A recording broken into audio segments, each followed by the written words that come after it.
Welcome to the Just Ingredients podcast. I'm Cara Lynn, and here we talk all things nourishing to the mind, body, and soul. This is a place where you can find just good ingredients to life.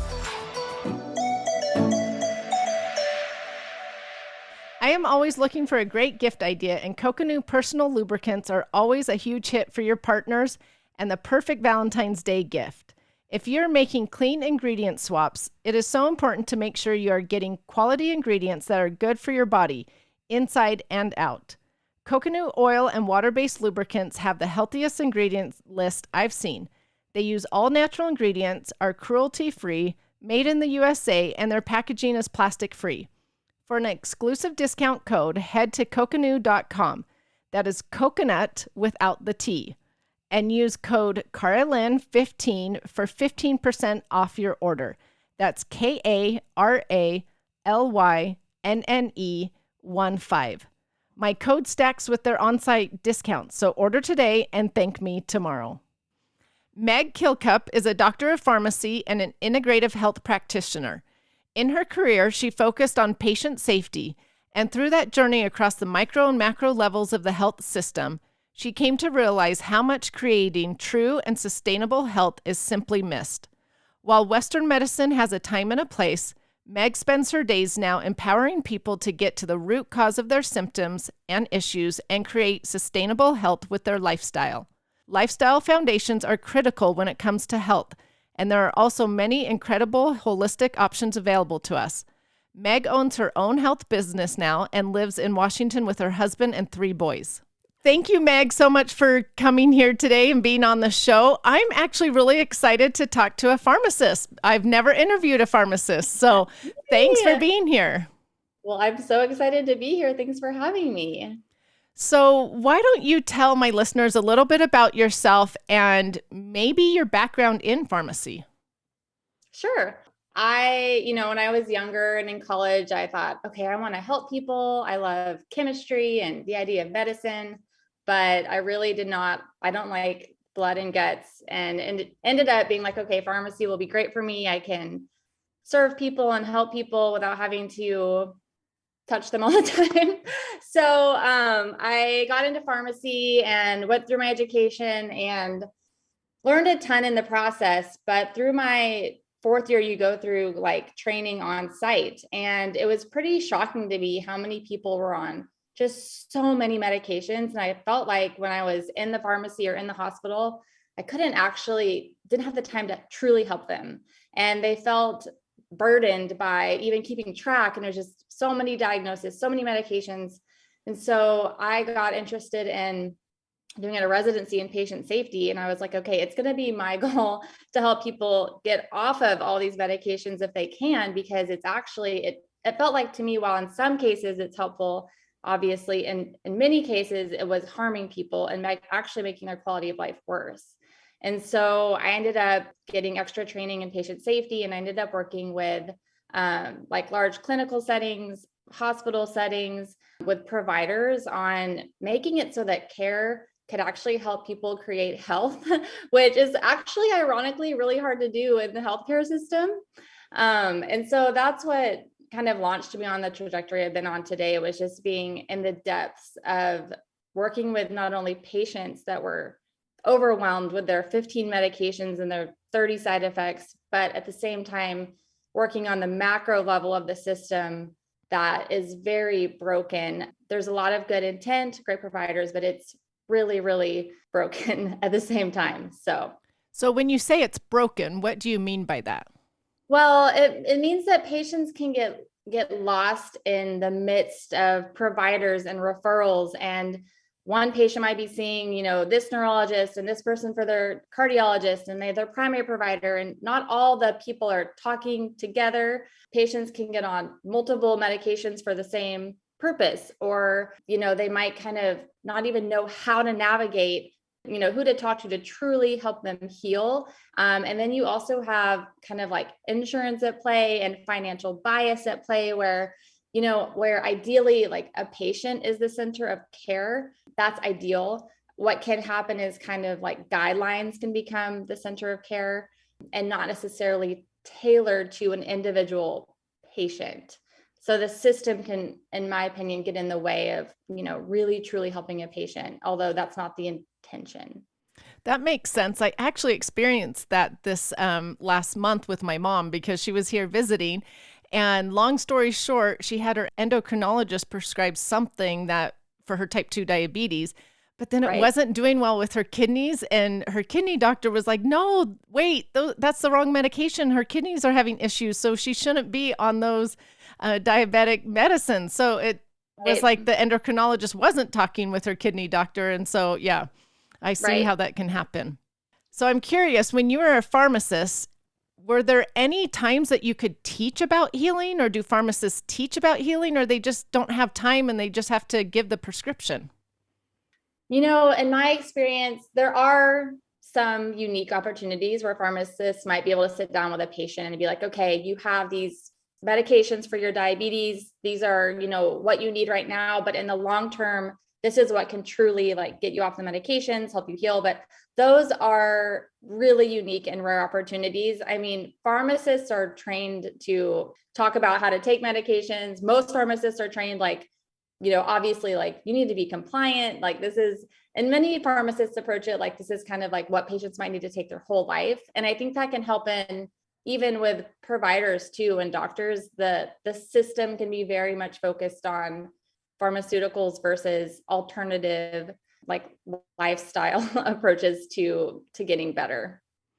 Okay, so let me ask you, what are your thoughts on using pharmaceuticals to heal?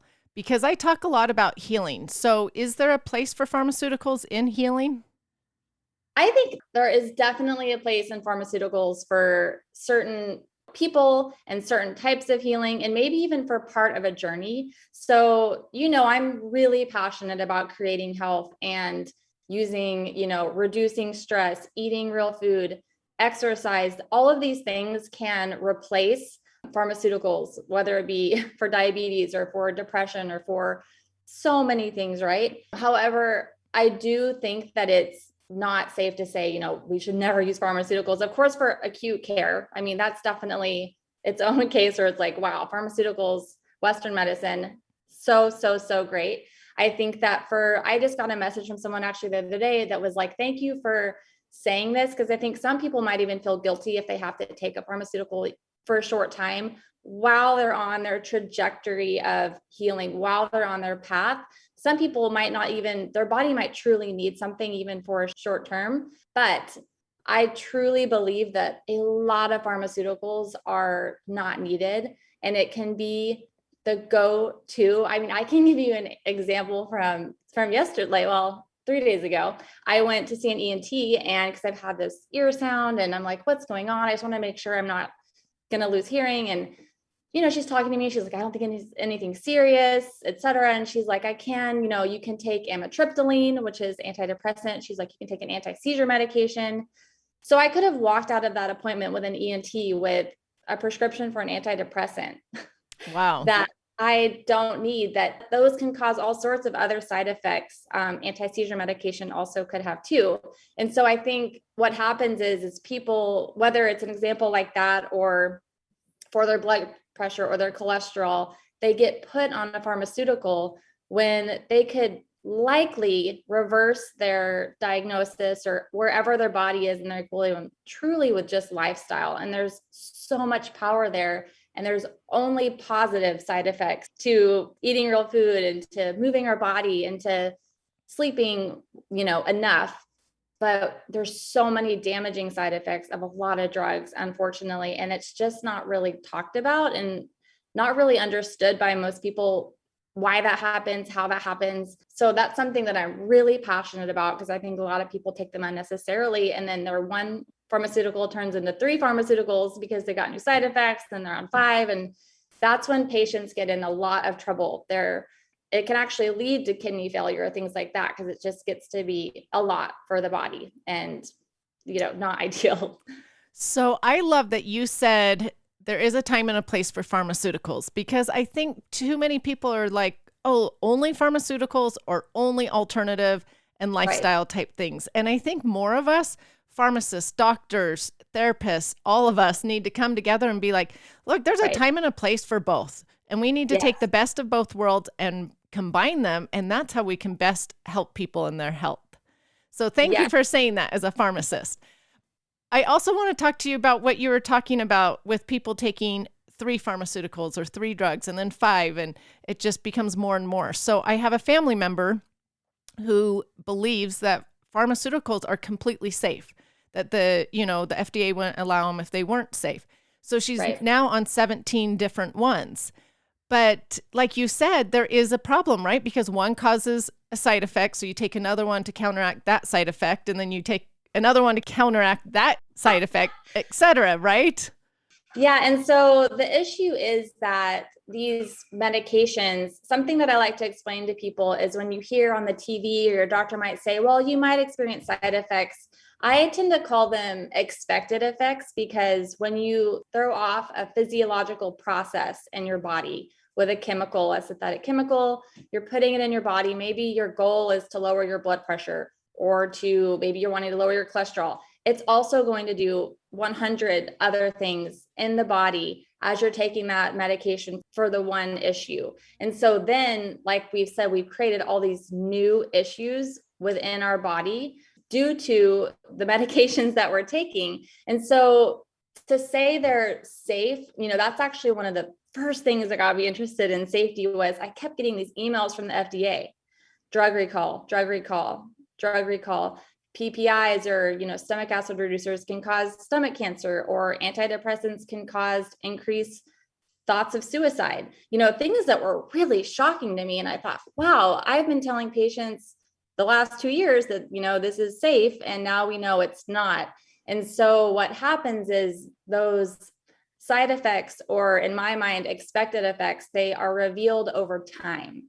And the way we know that is by people taking them and then reporting what's happening to them, to their providers figuring it out. But there's not really a good system to figure that out. So it takes so many people taking them, and it takes so much time to reveal all of these effects that impact our body. And then when you layer the physiological processes that are being interrupted by the 17 drugs that your family member is on, you can only imagine that their body's equilibrium is so thrown off. And my guess is they're probably not feeling well.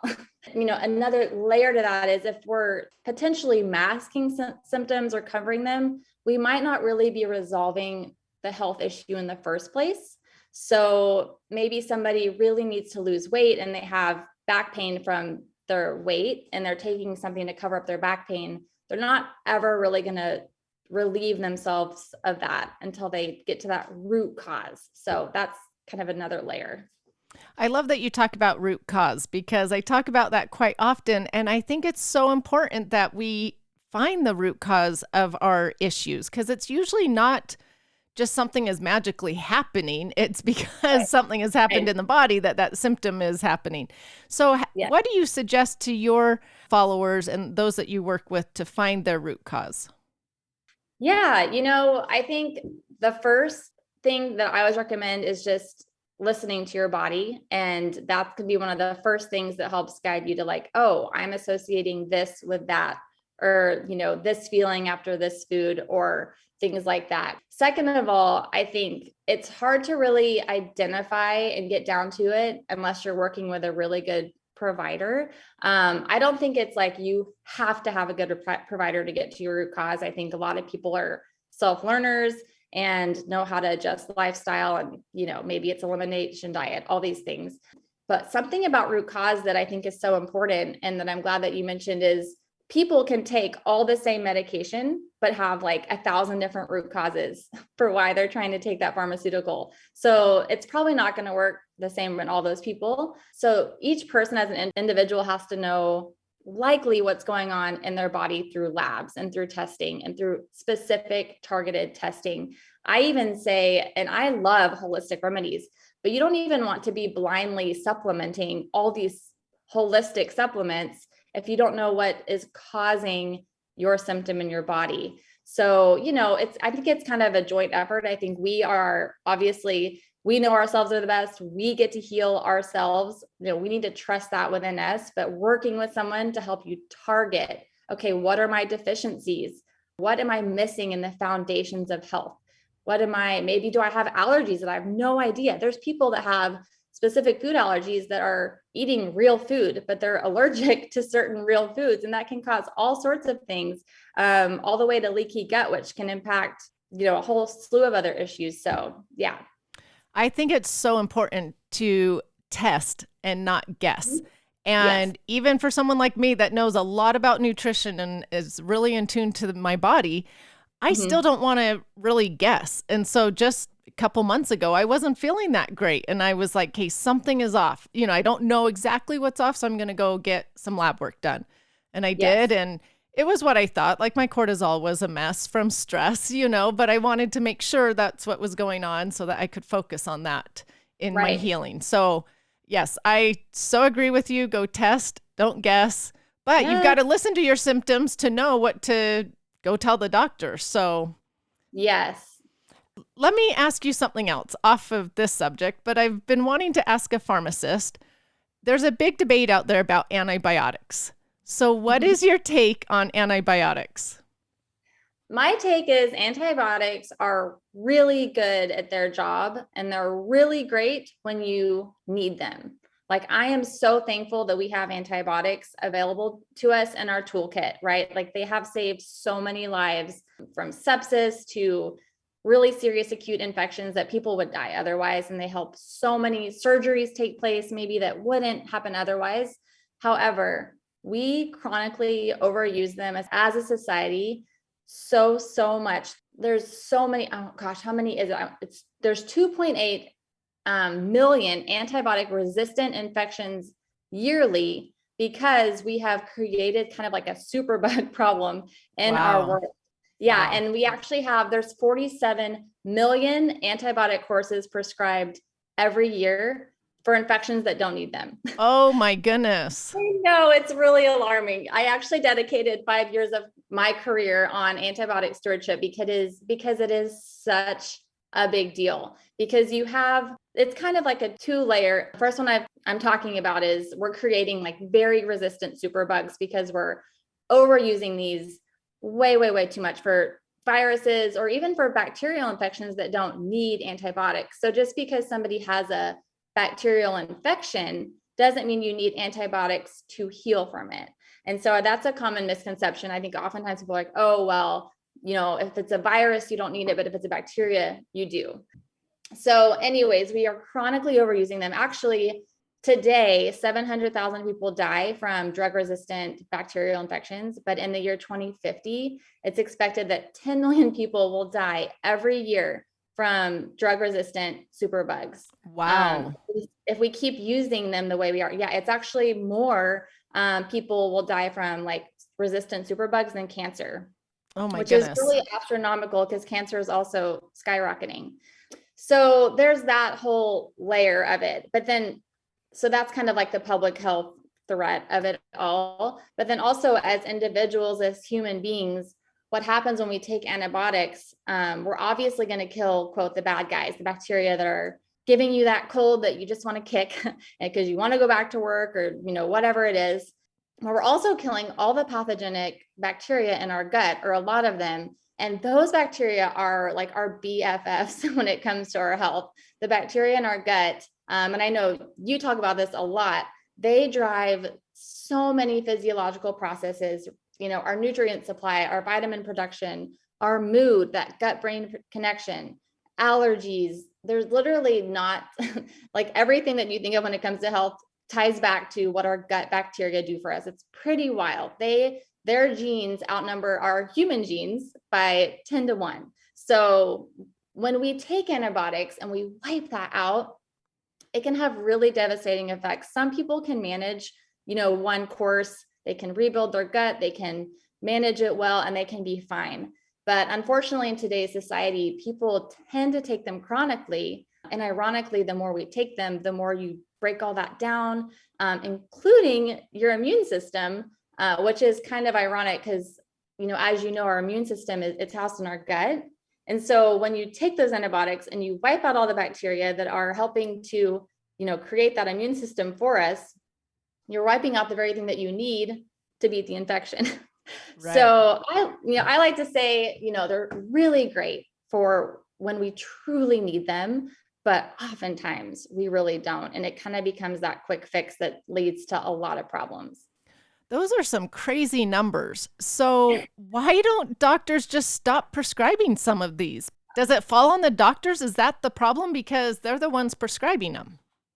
Yeah, I think it's a twofold opportunity personally. So a lot of patients just go in and they're like, I'm sick, I need it, I want it. And what happens is, and I worked with a lot of providers on this, and they will prescribe them even if they know the patient doesn't need them, Wow. which I think is really, and so that was my job for 5 years to stop that pattern. And they do this because they want patients to feel satisfied, because they actually many providers get reimbursed on patient satisfaction scores.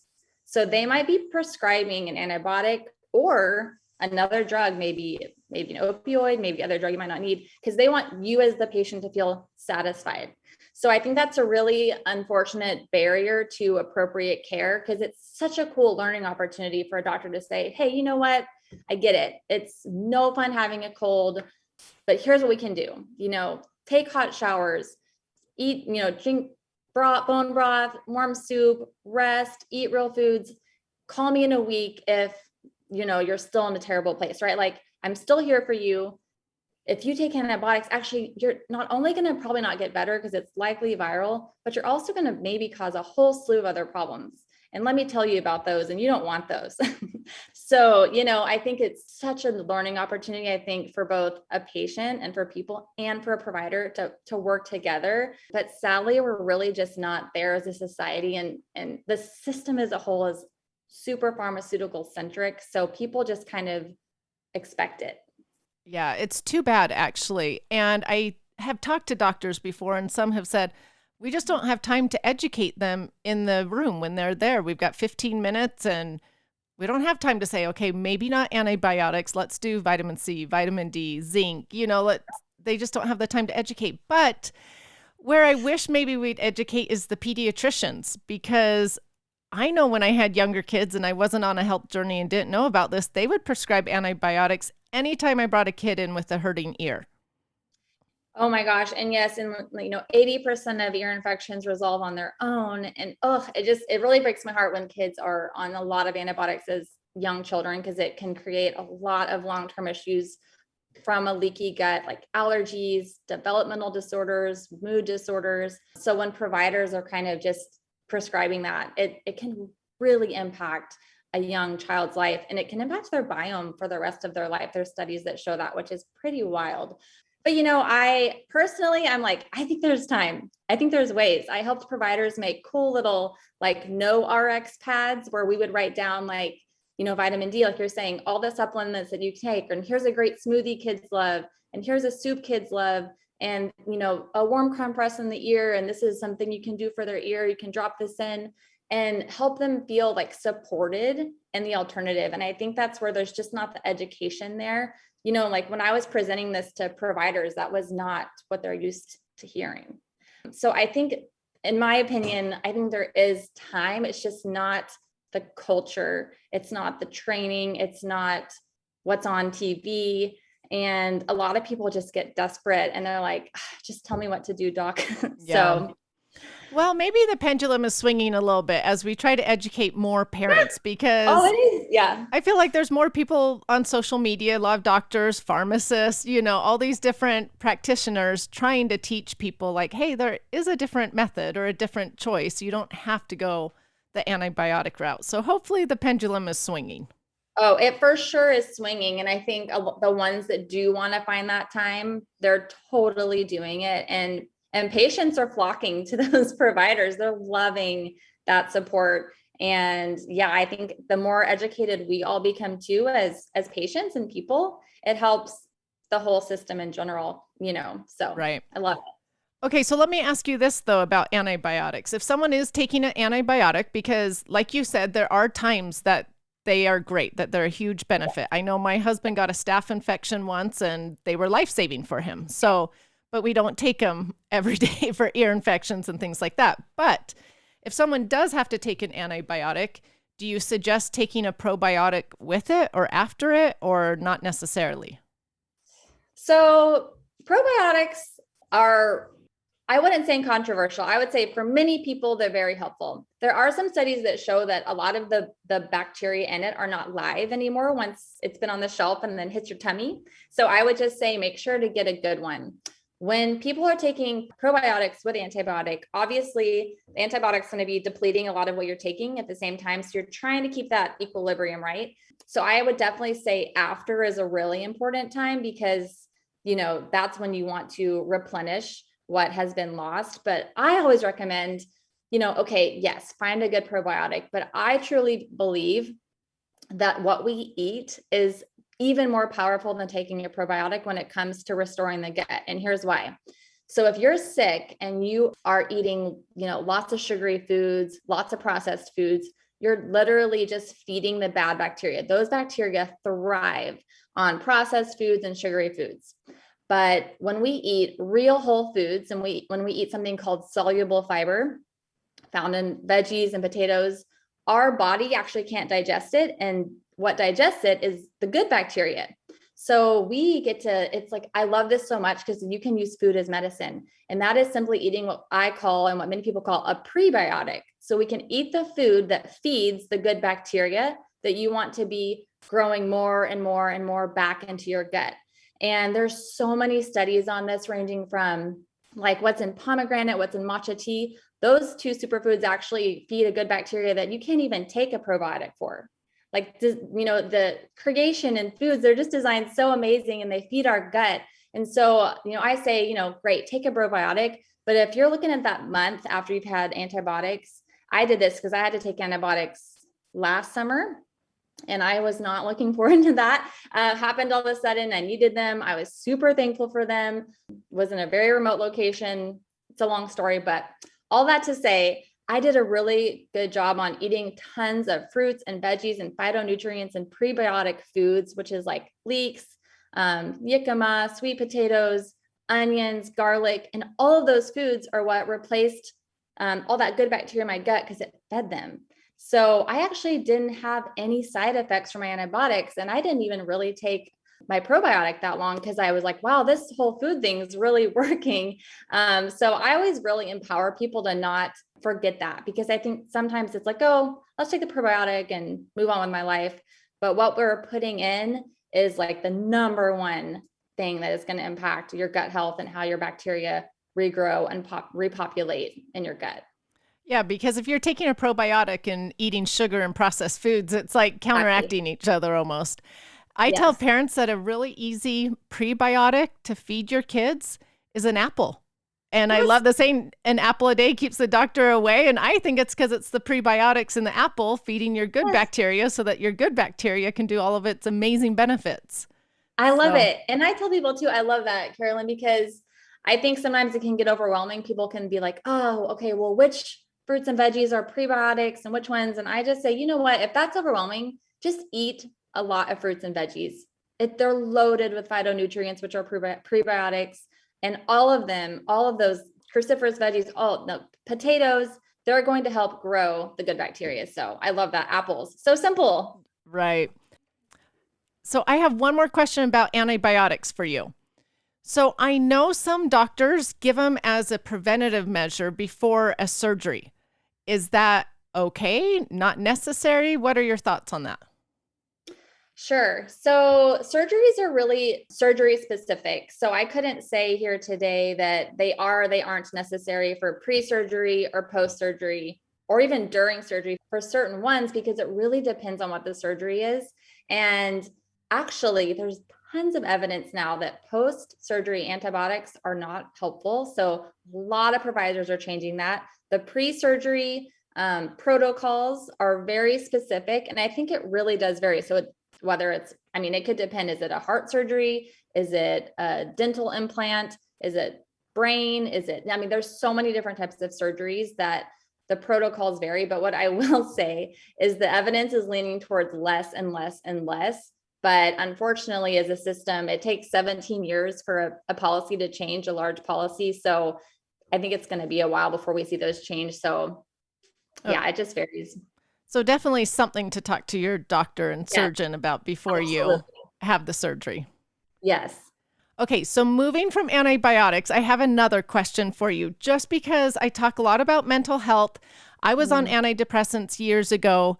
I know some of my followers follow me because of mental health issues. So, as a pharmacist, when someone is on antidepressants, do they need to wean off of the antidepressants or can they just go cold turkey? I would recommend that people wean off of antidepressants. That's actually a class of drugs that it's highly recommended that you taper. So there are many drugs that you can just say, you know what, I'm going to stop taking my ibuprofen today, and and you'll be fine. But when it comes to antidepressants, you do need to follow the taper recommendation from your provider. Otherwise, it can really impact you mentally because of what happens in the brain when you take antidepressants. So those drugs are very powerful, as we know. They come with a whole slew. They can provide some benefit, but they can also provide some harm and some damage, especially if not taken appropriately or taken off appropriately, I guess I should say. So I definitely wouldn't discourage people to get off of them. I think if people are ready and they're, ready to make that change, I think that's great. You just want to do it correctly. Okay, I'm glad you said that because I know some people get all motivated, like, I'm going to get off of these, and they just stop. And I'm like, no, you need to wean off of them. And for Yeah. those listening, I actually took a whole year to wean off of mine. That's how slowly we went. And I was Mm, like bettering my health as I yeah. was slowly weaning off of the antidepressants. So for any of those listening, if you're on antidepressants, just know that you need to slowly taper them. And I'm assuming that's the case for a lot of anti-anxiety drugs as well. Yes, anti-anxiety are a little bit different than antidepressants. When it comes to this, they're a little bit more kind of what you would call short acting, but definitely you would want to be consulting with your provider. And I love your example that it took you a year. I think sometimes, including myself, we can get so impatient, or all of a sudden something becomes so black and white to us, like, I've got to get off this or I've got to change that. And I think that, you want to be working with a provider, especially for something like that, but also listening to your body. So, if you go cold turkey and you're having crazy thoughts or crazy symptoms, then you want to be listening to your body, talking with a provider as needed. Whether it's antidepressants or anything, a lot of people are on really powerful drugs, opioids, all sorts of things. And you want to be getting off of them if you can, and getting off them appropriately, right? Right. I know some of those drugs, some of the antidepressants can actually increase your suicidal thoughts if you go Yes. cold turkey. And I Yes. know others, like some of the opiates and stuff, will create hallucinations and things afterwards. So it's Yes. really important to talk to your provider and work with them when you're ready to get off. Yes, absolutely. And always, always be listening to your body. And if something isn't right, then let somebody know always. For sure. Okay, so let's move on to more about healing. So we've talked about foods being full of prebiotics and beneficial in that way.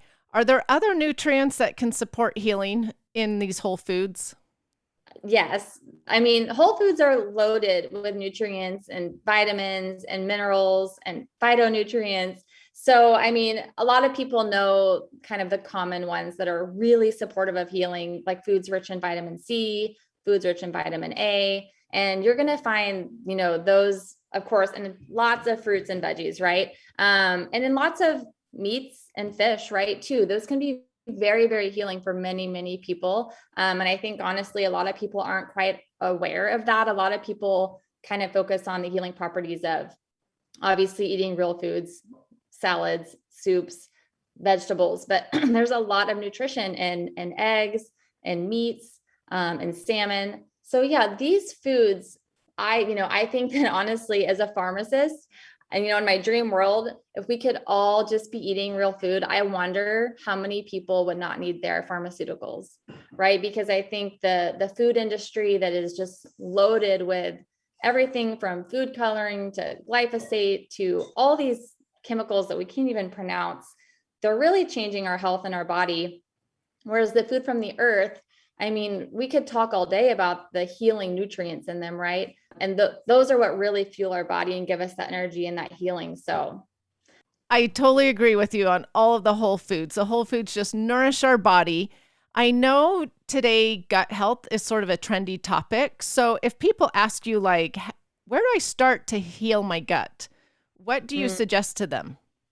So, on one hand, it can be thought of as very simple, and the fact that, like we've talked about, eating real food, that's going to feed the good bacteria. Even things like sleeping more, reducing your stress, those also help our gut heal. Our gut is truly like our second brain. So, on one hand, when it comes to gut health, I think of it almost like our overall health.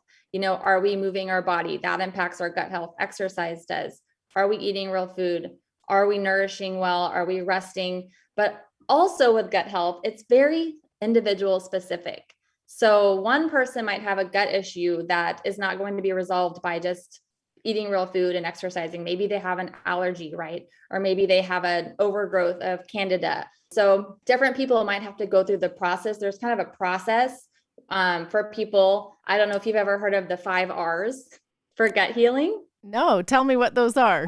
Okay, so they're really great. So these are for people, like everyone wants to focus on gut health, right? But if someone is like, okay, I know I have a gut issue, they're probably going to want to work with a professional. And the 5 R's for gut healing are remove, replace, re-inoculate, repair, and rebalance. And so the first one, remove, you want to remove the stressor on the gut. So maybe it's like that person just eats tons of processed food, or maybe they eat tons of dairy and their body can't tolerate it.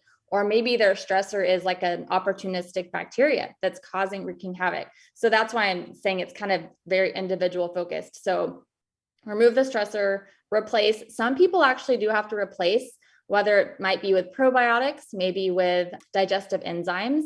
Some people need the digestive enzyme support for a while to help their body with their digestive process after their gut has been kind of ravaged. Re-inoculate is what we've been talking about. So that's maybe a really good probiotic, and especially the prebiotic bacteria to help those good bacteria grow. Repair is repairing that gut lining. So the gut lining is 1 cell thick, and it's very delicate, and its role is so important. So when it's broken and we get that leaky gut, it can cause all sorts of issues. But one way to help it repair is by taking L-glutamine, eating lots of omega-3s, and taking zinc. So those are 3 simple ways to help that gut lining repair. And then lastly, rebalance. So once a person's been through that whole process and they kind of rebalance that gut with their lifestyle, like, okay, here's what I learned. Here's now how I'm going to live my life, keeping my gut health in mind and those good bacteria in mind. So, oh, I love those 5 R's. I've never heard it like that before, so I'll have to remember that. So, yeah. Would you say things like collagen can also help repair the gut, or not necessarily? I know collagen, we put collagen on our smoothies and we take it. I personally don't think collagen is like the answer for gut health personally. I don't think it's like, okay, I'm just going to start taking collagen and all of a sudden, like my skin's going to glow and my gut's going to just be healed. I think it is a healing tool. It can help some people with their joints, with their gut, with their skin. But personally, that's not like my go-to if someone's having gut health issues. I think I would turn more to lifestyle first than that. But if people want to try it, throw it on, see if it helps them, totally, that's fine. Makes sense. It's one contributing factor, maybe, of many. Yeah. Okay, so I'm interested to ask a pharmacist. Do you like supplements, and do you recommend that people take them daily or just like when they're getting sick or certain times of the year? What are your thoughts? Oh, that is a great question. So, it's kind of funny in pharmacy school, I really learned that to be really cautious with like all supplements because, they're not all of them are quote FDA approved. And over time, I've come to learn the value of very specific targeted supplements for people. I think that some people absolutely need them daily, right? Like you and I were saying, you want to test and know what you're supplementing for, rather than just being like, okay, this gal on Instagram takes these 10 supplements every day. I am too. So yes, daily supplements for many people is really great. And maybe you don't need them for your whole life, but maybe you do. But I think many people don't. It can be part of like that healing journey. Like I actually know that I have some vitamin mineral deficiencies. So I'm going to be taking some supplements here in the future to get myself back into equilibrium and then try to carry that forward with my nutrition. Right. So that's just one example. And then I think, yes, I love, like if we get a cold, going around in our house, actually we have one right now, one of my sons, whenever that happens, we definitely take more supplements. Like it's like, okay, we're taking the vitamin C, we do vitamin A drops, vitamin D, we're putting natural vitamin C in our smoothies. We're using that food as medicine. So, I think supplements are a great way. Maybe if you don't want that course of antibiotics, but you have that like home medicine cabinet, which ours ranges from, like tart cherry to essential oils to turmeric, right? They can be so healing. So we definitely kind of up the game when we're feeling sick. I agree 100% with everything you just said. We supplement if someone's sick in the home, and it's not something they take every single day unless they need it. Like I have a really hard time absorbing B vitamins, so that's probably a supplement I will have to take for the rest of my life. You know what I mean? So it is all very individual based as well, but I love hearing that from a pharmacist. Yeah. And, I think what is not talked about, and I think I should talk about it more too, is people can actually cause, just like a pharmaceutical can cause damage, one could do the same thing with over supplementing. So I think people can just be aware there's so much healing benefit there, but you also don't want to be like overdoing it if it's not targeted. That makes sense. Yeah. Well, thank you so much for being here today. Are there any other tips that you want to share with the listeners? Oh gosh. I would just say after, becoming a pharmacist and then getting involved with integrative health and real health and whole health, I would say there's so much power in what we do with our everyday, like our every little choice, that if you're feeling overwhelmed with health, if you're feeling overwhelmed with gut health or real food or movement, just to take those baby steps for you, for your own body. What I find with so many of my followers and my friends and my community is it can feel overwhelming, and I totally get it. So I always just tell people when it comes to toxins or making a change in what you're eating or you're working out, just take a baby step, like one baby step a week. And before you know it, a year later, you're going to be feeling so much better. Because otherwise it can feel overwhelming, but just stepping into the simplicity of real foods, of movement, and taking those little steps can be so, so life-changing. I agree. Those little steps all add up to be big changes. So I agree. Tell my listeners where they can find you. So I'm on Instagram at A Whole Health Life. It's kind of a mouthful. The letter A and then Whole Health Life. That's because I just love whole health. Like we're so beautifully connected, our whole being. And then I also have a website, awholehealthlife.com. Great. And I love following you. So all those listeners, go follow her. She is a great follow. I love all your little tips and suggestions and motivation. So thank you. And I always close my podcast with asking my guests what they have found to be the best ingredient in life. What would you say it is? Oh, I love that question. The first thing that pops into my mind is just the word gratitude. It's really helped me, not only just like every day is a gift. It's a gift from God that we get to live this life and breathe and be here, have a family, whatever you're grateful for, just stepping into that. And I think, even when it applies to health, I'm kind of having some stuff I'm working through right now. I'm like, wow, I'm so grateful that I'm going to get to the bottom of this. And I'm grateful that I have the tools and that I can dig deep into this. And so to me, gratitude changes everything when it comes to our journey here. So yeah. I love that. I've really been trying to focus on gratitude and just being grateful even for the hard days, because I'm grateful that it is a day that I get to live, And so trying to find the gratitude in the hard and the bad and the good. So I love that. Thank you so much.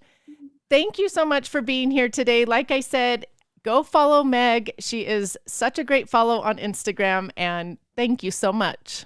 Yes, Carolyn. Thank you for having me. It was so fun to get to chat.